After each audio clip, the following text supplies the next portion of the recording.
Hi hello guys, welcome back to Adya colourful. ನಾನು Suma. Friends, ಇವತ್ತಿನ ವಿಡಿಯೋದಲ್ಲಿ ಒಂದು ಇನ್ಸ್ಟೆಂಟ್ ಬ್ರೇಕ್ಫಾಸ್ಟ್ ರೆಸಿಪಿನ ನಿಮ್ಮ ಜೊತೆ ಶೇರ್ ಮಾಡ್ಕೊಳ್ತಾ ಇದ್ದೀನಿ. ಯಾವಾಗಲೂ ಕೂಡ ಪೂರಿ, ಇಡ್ಲಿ, ದೋಸೆ ತಿಂದು ಖಂಡಿತವಾಗ್ಲೂ ಬೇಜಾರಾಗಿದ್ದರೆ ದಿಢೀರಾಗಿ ಮಾಡಿ ರುಚಿಯಾದ ಒಂದು ಬ್ರೇಕ್ಫಾಸ್ಟ್ ತುಂಬಾ ಈಸಿಯಾಗಿ ಮಕ್ಕಳಿಗೆ ಮತ್ತು ದೊಡ್ಡವರಿಗೂ ಕೂಡ ಇಷ್ಟ ಆಗುವಂತಹ ಒಂದು ಹೆಲ್ತಿಯಾಗಿರುವಂತಹ ರೆಸಿಪಿ ಅಂತ ಹೇಳ್ಬೋದು. ಖಂಡಿತವಾಗ್ಲೂ ಒಂದ್ಸಲ ತಯಾರಿಸಿ ಹೇಗೆ ಬಂತು ಅಂತ ತಪ್ಪದೇ ತಿಳಿಸಿ. ಓಕೆ, ಸೊ ಈಗ ಈ ಒಂದು ಬ್ರೇಕ್ಫಾಸ್ಟ್ ತಯಾರಿಸೋದಕ್ಕೆ ಮೊದಲನೇದಾಗಿ ಒಂದು ಮಿಕ್ಸಿಂಗ್ ಬೌಲಿಗೆ ಅರ್ಧ ಕಪ್ ಆಗುವಷ್ಟು ನಾನು ಗೋಧಿ ಹಿಟ್ಟನ್ನು ಹಾಕ್ಕೊಳ್ತಾ ಇದ್ದೀನಿ. ಅದೇ ಕಪ್ಪಿನ ಅಳತೆಯಲ್ಲಿ ಮತ್ತೆ ಅರ್ಧ ಕಪ್ಪು ಅಕ್ಕಿ ಹಿಟ್ಟನ್ನು ಹಾಕ್ಕೊಂಡಿದ್ದೀನಿ. ಅದಾದ ನಂತರ ಒಂದು 3 ಟೇಬಲ್ ಸ್ಪೂನ್ ಆಗುವಷ್ಟು ಚಿರೋಟಿ ರವೆಯನ್ನು ಹಾಕ್ಕೊಳ್ತಾ ಇದ್ದೀನಿ. ಸಣ್ಣ ರವೆ ಅಂತ ಹೇಳ್ತೀವಲ್ಲ, ಸೊ ಇದು ನಾವು ಉಪ್ಪಿಟ್ಟಿಗೆ ಬಳಸುವಂಥ ರವೆಗಿಂತ ಸಣ್ಣದಾಗಿರುತ್ತೆ. ಆ ರವೆಯನ್ನು ನಾವು ಉಪಯೋಗಿಸ್ತಾ ಇರೋದು.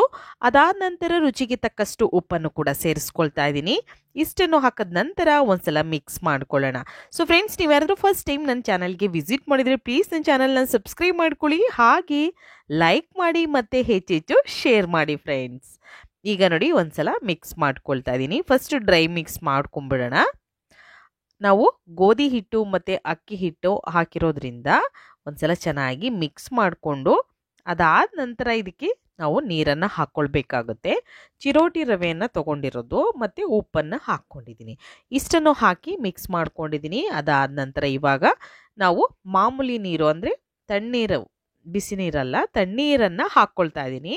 ಸೊ ಮೊದಲಿಗೆ 1 ಕಪ್ ನೀರನ್ನು ಹಾಕ್ಕೊಂಡು ನಾವು ನಿಧಾನವಾಗಿ ಇದನ್ನು ಮಿಕ್ಸ್ ಮಾಡ್ಕೊಳ್ಳೋಣ.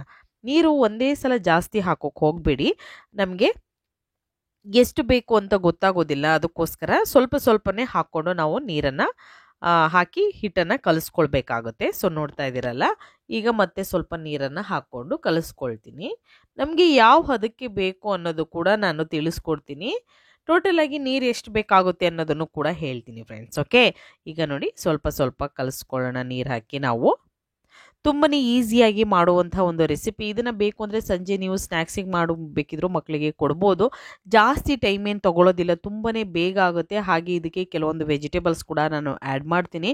ನಿಮಗೆ ಇಷ್ಟ ಆಗುವಂಥ ವೆಜಿಟೇಬಲ್ಸ್ ಕೂಡ ನೀವು ಹಾಕ್ಕೊಳ್ಬೋದು ಫ್ರೆಂಡ್ಸ್. ಓಕೆ, ನೋಡಿ, ಹಿಟ್ಟನ್ನು ಈ ರೀತಿಯಾಗಿ ಕಲಸಿದ್ದೀನಿ. ಇವಾಗ ತೋರಿಸ್ತೀನಿ ಎಷ್ಟು ಗಟ್ಟಿ ಇದೆ ಅಂತ. ಇಷ್ಟು ನಮಗೆ ದೋಸೆ ಸರಿ ಎಷ್ಟು ಇರುತ್ತೋ ಅಷ್ಟಿದ್ರೆ ಸಾಕು. ಜಾಸ್ತಿ ನಾವು ನೀರನ್ನು ಹಾಕ್ಕೊಳ್ಳೋದು ಬೇಡ, ಹಾಗೆ ಜಾಸ್ತಿ ಗಟ್ಟಿ ಕೂಡ ಬೇಡ, ಮೀಡಿಯಮ್ ಆಗಿದ್ರೆ ಸಾಕಾಗುತ್ತೆ.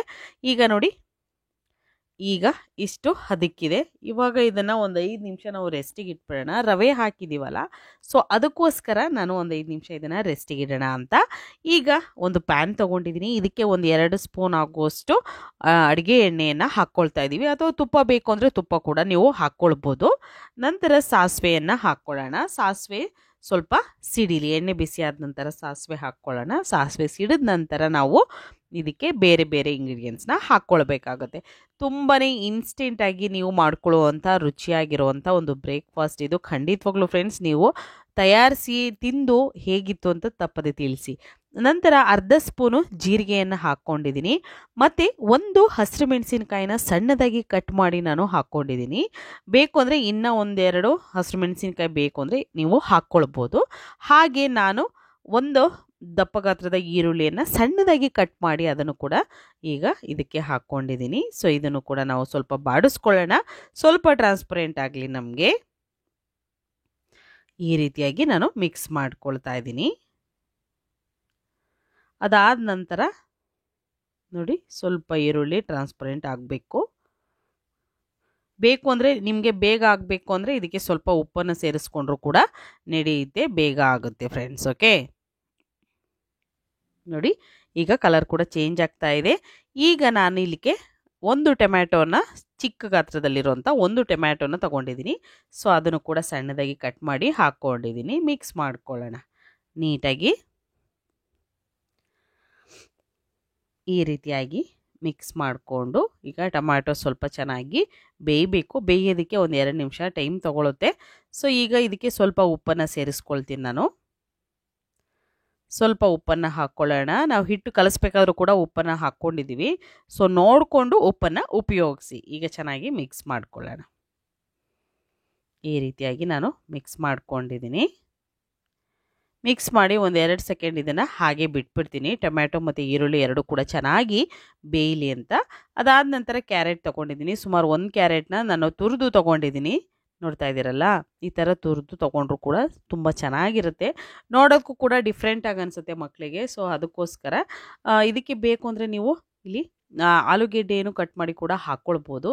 ಹಾಗೆ ಬೇಕು ಅಂದರೆ ಬೀನ್ಸನ್ನು ಕೂಡ ಸಣ್ಣದಾಗಿ ಕಟ್ ಮಾಡಿ ಹಾಕ್ಕೊಳ್ಬೋದು ಫ್ರೆಂಡ್ಸ್. ಓಕೆ, ಆಲೂಗೆಡ್ಡೆ ತುರಿದು ಹಾಕ್ಕೊಳ್ಳಿ, ತುಂಬ ಚೆನ್ನಾಗಿ ಬರುತ್ತೆ, ಅದು ಕೂಡ ಟೇಸ್ಟು. ಸೊ ಈಗ ನೋಡಿ, ಈ ರೀತಿ ನಾನು ಕ್ಯಾರೆಟನ್ನು ತುರಿದು ಹಾಕ್ಕೊಂಡಿದ್ದೀನಿ. ನಿಮಗೆ ಯಾವ್ಯಾವ ಒಂದು ವೆಜಿಟೇಬಲ್ಸ್ ಇಷ್ಟ ಆಗುತ್ತೋ ಅವನ್ನ ಕೂಡ ನೀವು ಆ್ಯಡ್ ಮಾಡ್ಕೋಬೋದು. ನಾನು ಕ್ಯಾರೆಟ್ ಒಂದನ್ನೇ ಹಾಕ್ಕೊಂಡಿದ್ದೀನಿ.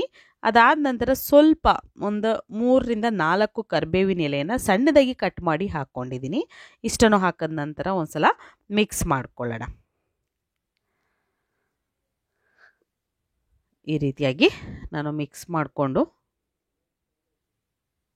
ಇದನ್ನು ಸ್ವಲ್ಪ ಬಾಡಿಸ್ಕೋಬೇಕಾಗುತ್ತೆ ಕ್ಯಾರೆಟನ್ನು. ನೀವು ಬೇರೆ ವೆಜಿಟೇಬಲ್ಸ್ನ ಹಾಕಿದ್ರೆ ಸ್ವಲ್ಪ ನಾವು ಬೇಯಿಸಿ ಹಾಕ್ಕೊಳ್ಬೇಕಾಗುತ್ತೆ. ನೀವು ಕ್ಯಾರೆಟು, ಬೀನ್ಸು, ಆಲೂಗೆಡ್ಡೆ ಈ ಥರದ್ದು ಹಾಕಿದ್ರೆ ಏನೂ ತೊಂದರೆ ಇಲ್ಲ, ಬೇಗ ಆಗುತ್ತೆ. ನಂತರ 1 ಪಿಂಚಷ್ಟು ಗರಂ ಮಸಾಲ ಹಾಕ್ಕೊಳ್ತಾ ಇದ್ದೀನಿ. ಸೊ ಇದು ಬೇಕು ಅಂದರೆ ನೀವು ಹಾಕ್ಕೊಳ್ಬೋದು, ಇಲ್ಲಾಂದರೆ ಸ್ಕಿಪ್ ಮಾಡ್ಬೋದು, ಏನೂ ತೊಂದರೆ ಇಲ್ಲ. ಮತ್ತು ಸ್ವಲ್ಪ ಕೊತ್ತಂಬರಿ ಸೊಪ್ಪನ್ನು ಹಾಕ್ಕೊಂಡಿದ್ದೀನಿ. ಒಂದು 2ರಿಂದ 3 ಟೇಬಲ್ ಸ್ಪೂನ್ ಹಾಕೋಷ್ಟು ಕೊತ್ತಂಬರಿ ಸೊಪ್ಪನ್ನು ಹಾಕಿ ಈಗ ಮಿಕ್ಸ್ ಮಾಡ್ಕೊಳ್ಳೋಣ. ನೀಟಾಗಿ ಇದನ್ನು ಮಿಕ್ಸ್ ಮಾಡ್ಕೊಳ್ತಾ ಇದ್ದೀನಿ. ಈ ರೀತಿಯಾಗಿ ಆಗಿದೆ. ಇವಾಗ ಆಗಿರೋಂಥ ಒಂದು ಮಿಶ್ರಣ ಈ ಒಂದು ಮಿಕ್ಸಿಂಗ್ ಬೌಲಿಗೆ ಹಾಕ್ಕೊಳ್ತಾ ಇದ್ದೀನಿ. ನಾವು ಹಿಟ್ಟನ್ನು ಕಲಸಿ ಇಟ್ಟಿದ್ದೀವಲ್ಲ, ಆ ಬೌಲಿಗೆ ಹಾಕ್ಕೊಳ್ಳೋಣ. ನೋಡಿ, ಎಲ್ಲದನ್ನು ಕೂಡ ನಾನು ಹಾಕ್ಕೊಳ್ತಾ ಇದ್ದೀನಿ. ಹಾಕಿದ ನಂತರ ಒಂದ್ಸಲ ಇದನ್ನು ಚೆನ್ನಾಗಿ ಮಿಕ್ಸ್ ಮಾಡ್ಕೋಬೇಕು. ಸೊ ಮಿಕ್ಸ್ ಮಾಡಬೇಕಾದ್ರೂ ಅಷ್ಟೇ ನೋಡಿಕೊಂಡು ಮಿಕ್ಸ್ ಮಾಡ್ಕೊಳ್ಳಿ. ಯಾಕೆ ಅಂತಂದರೆ ಅಲ್ಲಲ್ಲೇ ಅದು ಉಳ್ಕೊಂಡ್ರೆ ಅಷ್ಟು ಚೆನ್ನಾಗಿ ಬರೋದಿಲ್ಲ. ನೀಟಾಗಿ ಮಿಕ್ಸ್ ಮಾಡಬೇಕು. ನೋಡಿ, ಇವಾಗ ನಾನು ಇದನ್ನು ಮಿಕ್ಸ್ ಮಾಡ್ಕೊಳ್ತೀನಿ. ಈ ರೀತಿಯಾಗಿ ಮಿಕ್ಸ್ ಮಾಡ್ಕೊಳ್ಳೋಣ. ತುಂಬಾ ಈಸಿಯಾಗಿ ಮಾಡುವಂಥ ರುಚಿಯಾಗಿರುವಂಥ ಒಂದು instant breakfast recipe. Puri, idli, dosa ತಿಂದು ಬೇಜಾರಾಗಿದ್ದರೆ ದಿಢೀರಾಗಿ ಮಾಡಿ ರುಚಿಯಾದ ಒಂದು ಬ್ರೇಕ್ಫಾಸ್ಟ್. ಸೊ ಈ ರೀತಿಯಾಗಿ ಮಿಕ್ಸ್ ಮಾಡ್ಕೊಳ್ಳೋಣ. ಹೀಗೆ ನೋಡಿ, ಸ್ವಲ್ಪ ನಿಮಗೆ ಗಟ್ಟಿ ಅನ್ನಿಸ್ತಾ ಇದೆ ಅಂದರೆ ಇನ್ನೊಂದು ಸ್ವಲ್ಪ ನೀರನ್ನು ಹಾಕ್ಕೊಳ್ಬೋದು ನೀವು. ಬೇಡ ಅನ್ನೋದಾದರೆ ಇಷ್ಟೇ ಸಾಕಾಗುತ್ತೆ.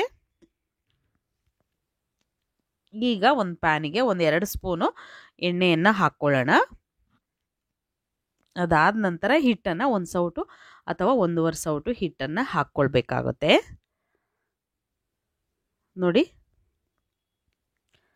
ಸ್ವಲ್ಪ ಹಿಟ್ಟನ್ನು ಹಾಕ್ಕೊಂಡಿದ್ದೀನಿ. ಇಷ್ಟನ್ನು ಹಾಕಿದ ನಂತರ ಇದನ್ನು ನಾವು ಸ್ಟವ್ನ ಲೋ ಫ್ಲೇಮಲ್ಲೇ ಇಟ್ಕೊಂಡು ಇದನ್ನು ಫ್ರೈ ಮಾಡಬೇಕಾಗುತ್ತೆ.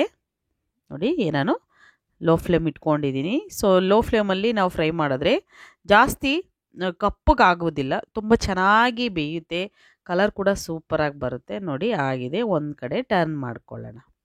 ಈ ರೀತಿಯಾಗಿ ನಾವು 2 ಸೈಡ್ ಕೂಡ ಚೆನ್ನಾಗಿ ಇದನ್ನು ಕಲರ್ ಸ್ವಲ್ಪ ಚೇಂಜ್ ಆಗೋ ಹಾಗೆ ಫ್ರೈ ಮಾಡ್ಕೋಬೇಕು. ತುಂಬಾ ಈಸಿಯಾಗಿರೋವಂಥ ಇನ್ಸ್ಟೆಂಟ್ ಬ್ರೇಕ್ಫಾಸ್ಟ್ ರೆಸಿಪಿ ರೆಡಿ ಆಗ್ತಿದೆ ಫ್ರೆಂಡ್ಸ್. ಖಂಡಿತವಾಗ್ಲೂ ನೀವು ತಯಾರಿಸ್ತೀರಾ ಅಂತ ಭಾವಿಸ್ತೀನಿ.